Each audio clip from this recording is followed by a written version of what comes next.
ಸ್ನೇಹಿತರೆ ನಮಸ್ಕಾರ. ನಾವಿವತ್ತು ಕುಣಿಗಲ್ ಪಟ್ಟಣದ ಪ್ರವಾಸಿ ಮಂದಿರದ ಮುಂಭಾಗದಲ್ಲಿದ್ದೀವಿ. ಹಲವಾರು ರೈತರು ಪ್ರತಿಭಟನೆಗೆ ಅಂತ ಇಲ್ಲಿ ಬಂದು ಜಮಾವಣೆಗೊಂಡಿದ್ದಾರೆ. ವಿಶೇಷ ಏನು ಗೊತ್ತಾ, ಕುಣಿಗಲ್ನಂತಿದ್ದಂಗೆ ಮೂಡಲ್ ಕುಣಿಗಲ್ ಕೆರೆಯ ವಿಶೇಷ ಏನು ಅಂತ ಅಂದರೆ ಒಂದು ಕುಣಿಗಲ್ ಬೈಲ್ ನೋಡಿ ಕ್ವಾಣ ಉಚ್ಕೋತು ಅಂತ ಹೇಳಿ ಗ್ರಾಮೀಣ ಭಾಗದ ಒಂದು ಮಾತಿದೆ.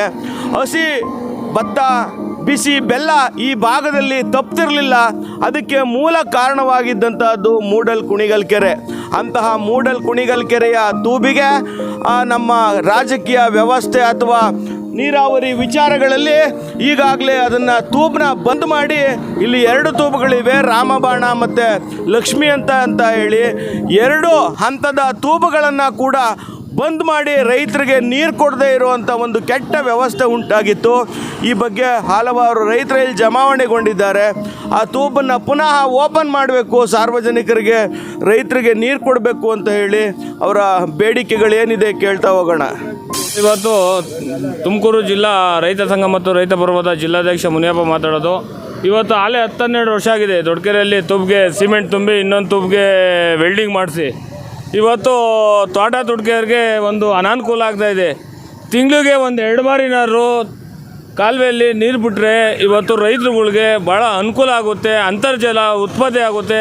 ಆ ವಿಚಾರವಾಗಿ ನಮ್ಮ ಲಕ್ಷ್ಮೀದೇವಿ ಅಂತ ಮತ್ತು ರಾಮಬಾಣದ ಅಂತ ರೈತರುಗಳೆಲ್ಲ ಸೇರ್ಕೊಂಡು ಇವತ್ತು ಒಂದು ಮನವಿ ಪತ್ರ ಕೊಡೋಣ ಯಾರು ಹೇಮಾವತಿ ಇಲಾಖೆಗೆ ಅಂತ ಹೋಗ್ತಾಯಿದ್ದೀವಿ. ಇದಕ್ಕೆ ಸಂಬಂಧಪಟ್ಟ ಅಧಿಕಾರಿಗಳು ಈ ಕೂಡಲೇ ಅದೇನು ಅಲ್ಲೇ 12 ವರ್ಷದಿಂದ ಇದು ತೂಬಿಗೆ ಸಿಮೆಂಟ್ ಸುರಿದವ್ರೆ ಅದೇನು ದೊಡ್ಡ ವಿಚಾರ ಅಂತ ಅಲ್ಲ, ದೊಡ್ಡ ವಿಚಾರ ಅಲ್ಲ, ತಗ್ಸೋಂಥದ್ದೇನು ದೊಡ್ಡ ವಿಚಾರ ಅಲ್ಲ, ಎಂತೆಂಥ ಕೆಲಸನೇ ಮಾಡಿಸ್ಬೋದು. ಒಂದು ವೆಲ್ಡಿಂಗ್ ಮಾಡಿರೋಂಥದ್ದು ಅದೇನು ತಗ್ಸೋದು ದೊಡ್ಡ ವಿಚಾರ ಅಲ್ಲ. ಇದ್ರ ಬಗ್ಗೆ ಗಮನ ಹರಿಸಿ ಕೂಡಲೇ 1-2 ಬಾರಿ ತಿಂಗಳಿಗೆ ನೀರನ್ನ ಬಿಡೋಂಥದ್ದು ಒಂದು ವ್ಯವಸ್ಥೆ ಆಗಬೇಕು. ಆಮೇಲೆ ಕಾಲುವೆಗಳು ವರ್ಷಗಟ್ಟಲೆ ನೀರು ಬಿಡ್ದಲ್ಲೇ ಕಾಲುವೆಗಳು ಮುಚ್ಚೋಗಿವೆ.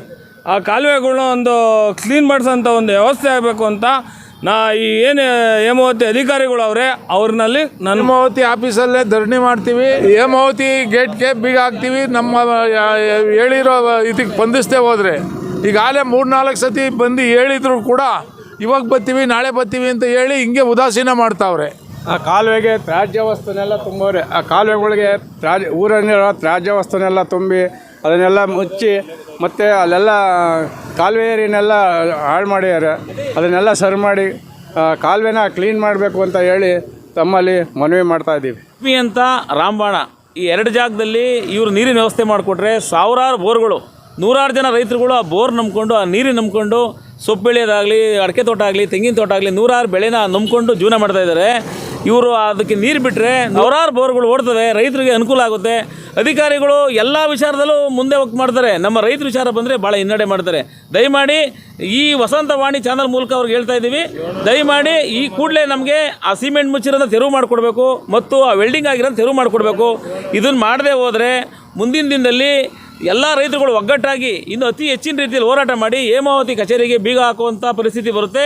ಎಚ್ಚರಿಕೆ ಈ ಮೂಲಕ ಕೊಡ್ತಾ ಇದ್ದೀವಿ. ದಯಮಾಡಿ ನಮ್ಮ ರೈತರುಗಳಿಗೆ ಅನುಕೂಲತೆ ಮಾಡಿಕೊಡಿ. ಕುಣಿಗಲ್ ದೊಡ್ಡಕೆರೆನ ಆಲೆ 15 ವರ್ಷ ಆಗಿದೆ. ಅದು ಮುಚ್ಚಿ ಇಲ್ಲಿವರೆಗೂ ರೈತರುಗಳಿಗೆ ಒಂದೇ ಒಂದು ಬೆಳೆಗೂ ನೀರು ಬಿಟ್ಟಿಲ್ಲ. ದಯವಿಟ್ಟು ರೈತರಿಗೆ ಅಂತ ಕೆರೆ ಕಟ್ಟಿರೋದು ಇವತ್ತು ಕುಡಿಯೋ ನೀರಿಗೆ ಮಾಡ್ಕೊಂಡವ್ರೆ. ಕುಡಿಯೋ ನೀರಿಗೂ ಕೊಡಿ, ಬೇಡ ಅಂತ ಹೇಳಲ್ಲ. ಇವತ್ತು ರೈತರು ಬೆಳೆ ಕೊಡಿ, ವರ್ಷಕ್ಕೆ ಒಂದೇ ಬೆಳೆ ಕೊಡಿ, 2 ಬೆಳೆ ಕೊಡೋದು ಬೇಡ, ವರ್ಷಕ್ಕೆ 1 ಬೆಳೆ ಕೊಟ್ಟು ರೈತರು ಜೀವ ಉಳಿಸಿ. ರೈತರಿದ್ದ ಅನ್ನದಾತರಿದ್ದರೆ ಇವತ್ತು ಅನ್ನದಾತರಿದ್ದ ದೇಶ ಉಳಿತದೆ. ರೈತರಿದ್ದರೆ ಮಾತ್ರ, ಇಲ್ಲದೇ ದೇಶ ಉಳಿಯಲ್ಲ. ಅನ್ನ ತಿನ್ನೋಕ್ಕೆ ಮುಂದಿನ ಜೀವನದಲ್ಲಿ ರೈತರು ಬೆಳೀಲಿಲ್ಲ ಅಂದರೆ ಅನ್ನ ಸಿಗಲ್ಲ. ಎಲ್ಲೋಯ್ತಾರೆ ದುಡಿಯೋಕ್ಕೆ? ಒಂದು ಬೆಳೆಗಲ್ಲ, ಒಂದು ಅವಕಾಶ ಮಾಡಿಕೊಡಿ, ಚಾನಲ್ ಕ್ಲೀನ್ ಮಾಡಿಸಿ ರೈತರಿಗೆ ನೀರು ಕೊಟ್ಟರೆ ಅವರು ಎಷ್ಟೋ ಜೀವನ ಮಾಡೋಕೆ ಒಂದು ಅನುಕೂಲ ಆಯ್ತದೆ. ರೈತರು ಬೆಳೀತಾರೆ ನೀರಿದ್ದರೆ. ನೀರೇ ಕೊಡಲಿಲ್ಲ ಅಂದರೆ ಎಲ್ಲಿ ಬೆಳೀತಾರೆ? ಎಷ್ಟೋ ಜನ ಎಷ್ಟೋ ಜಮೀನು ತಕ್ಲು ಬಿದ್ದಾವೆ ಇವತ್ತು ನೀರಿಲ್ದಲೆ. ಅವ್ರ ಕೈಲಿ ಏನು ಮಾಡೋಕ್ಕಾಗಲ್ಲ. ಸಣ್ಣ ಹಳ್ಳಿ ರೈತರು ಏನು ಮಾಡ್ತಾರೆ? ಅವ್ರ ಕೈಲಿ ಏನೂ ಮಾಡೋಕ್ಕಾಯ್ತಿಲ್ಲ. ನೀವು ನೀರಿದ್ದು ಬಿಡ್ತಾ ಇಲ್ಲ. ಆಲೆ ಇದು 15-20 ವರ್ಷದಿಂದ ಬಾಗ್ಲು ಹಾಕೊಂಡು ಗೇಟ್ ಹಾಕೊಂಡಿದ್ದೀರಾ, ಅದನ್ನ ತೆರವುಗೊಳಿಸಿ ಇವತ್ತು ಇದು ಮಾಡಬೇಕು ಅಂತ ರೈತರು ಹೇಮಾವತಿಯವರು ಇದಕ್ಕೇನೋ ಮುಖ್ಯ ಏನೇನೋ ಇದು ಕ್ರಮ ಕೈಗೊಳ್ಳಲಿಲ್ಲ ಅಂದರೆ ರಾತ್ರಿ ಎಲ್ಲ ಧರಣಿ ಮಾಡ್ತಿರ್ವಿ. ರಾತ್ರಿ ಎಲ್ಲ ಧರಣಿ ಮಾಡಿ ಎಚ್ಚರಿಕೆ ಕೊಡ್ತಾಯಿದ್ದೀವಿ. ಕುಣಿಗಲ್ ರೈತರ ಆಪಿಗಳು ದೊಡ್ಡಕೆರೆ ಆಗಲಿ ಕೊತ್ಕೆರೆ ಆಗಲಿ ರೈತರನ್ನ ಉಳಿಸ್ಬೇಕು ಅಂತ ಹೇಳಿ ಕಳ್ಕಳೆಯಿಂದ ಕೇಳ್ಕೊತೀನಿ. ನಮ್ಮ ಕುಣಿಗಲ್ಲು ಕೆರೆ ಅಂದರೆ ಒಂದು ಒಳ್ಳೆ ಒಂದು ಪೂರ್ತಿ ಕರ್ನಾಟಕಲ್ಲೆಲ್ಲ ಎಲ್ಲ ಕಡೆ ಕುಣಿಗಲ್ ಕೆರೆ ಅಂದರೆ ಫೇಮಸ್ಸು. ಇಲ್ಲಿಂದ ನೀರನ್ನ ಕೋಡಿ ಮುಖಂಡ್ರೆ ಹೋಗ್ಲಿ ಬೇಜಾರಾಗಲ್ಲ ಅವ್ರಿಗೆ. ಈ ಕಾಲುವೆ ಚಾನಲ್ ಮುಖಂಡ್ರ ಬಂದ್ ಮಾಡಿಬಿಟ್ಟು ಯಾಕೆ ಸರ್ ತೊಂದರೆ ಕೊಡ್ತಾರೆ ರೈತರಿಗೆ? ಅದು ನಾವು ಕ್ವಶನ್ ಕೇಳ್ತಾ ಇದ್ದೀವಿ. ಇವಾಗ ಹೇಮಂತ್ ಆಫೀಸ್ಗೆ ಹೋಗ್ತಾ ಇದ್ದೀವಿ, ಅಲ್ಲಿ ಯಾರು ಆಫೀಸರ್ ಇದ್ದಾರೆ ಅವ್ರಿಗೆ ಚರ್ಚೆ ಮಾಡ್ತೀವಿ.